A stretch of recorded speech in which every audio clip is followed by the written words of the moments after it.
not extended itself the way we could and should have. And it was that thought in mind that allowed me to work with our Republicans to create, in the year 2000, the African Growth and Opportunity Bill.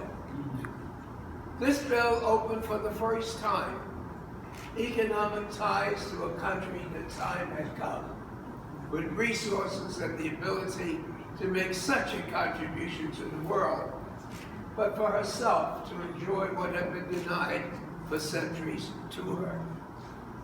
And I was so pleased to see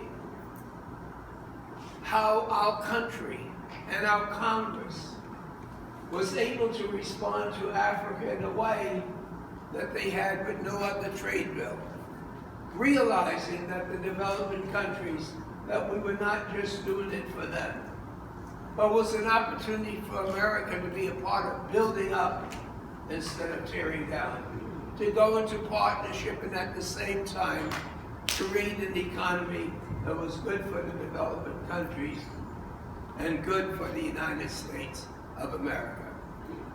And even though all countries, especially emerging countries, has its ups and downs, we have the minimum challenge corporations, we have the World Bank, we have the World Trade Organization, but we also have our chambers of commerce to support you today as you present this economic development program, and for the Americans to remember that in each congressional district, that if you can increase trade between our countries, you are helping not just the country of Côte d'Ivoire, but you're helping the United States of America, and you're helping the community in which we serve. Let me conclude by saying this. Some foreigners may think that a country that has produced so much with trade has gone off on a rail where both of our presidential candidates now appear as though they're opposed to trade. Don't let the Ivory Coast make the same mistake that we're making. We are so pleased to see the economic growth of Côte d'Ivoire, to see how the investments have such a high yield, to see how the economies are improving by leaps and bounds. But that does not make just a true agreement that the people can support. Somewhere in that agreement, we have to use gauges as to how many people were removed from poverty, how much was the water purified, how many jobs were made available, how strong did the democratic process protect those who couldn't protect themselves. And no matter what country you're talking about, here in the United States of America, even though our candidates say that there's no room for the Trans-Pacific Partnership, there's always room for a program that includes trade, but stresses jobs, technology, engineering, and the things that are necessary to have an effective workforce, as well as having infrastructure.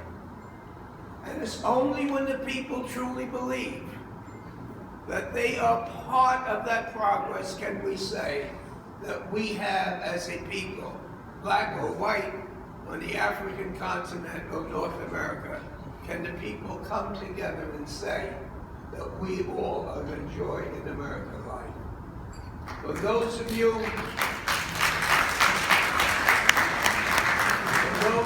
that are here today, what a wonderful opportunity to see emerging countries soar in terms of the hopes and the dreams of the people of the continent. To see an opportunity for the United States not only to succeed economically, but to be able to say that you're proud of the contribution that we made for people and communities and countries to be able to stand on their feet and deal with us in terms of mutual respect. So as I leave the Congress, I am not leaving my love and affection for the continent of Africa. I am so proud that Congressman Charles B has more than filled the shoes that I would be leaving. That Congressman Gregory Meeks would be here.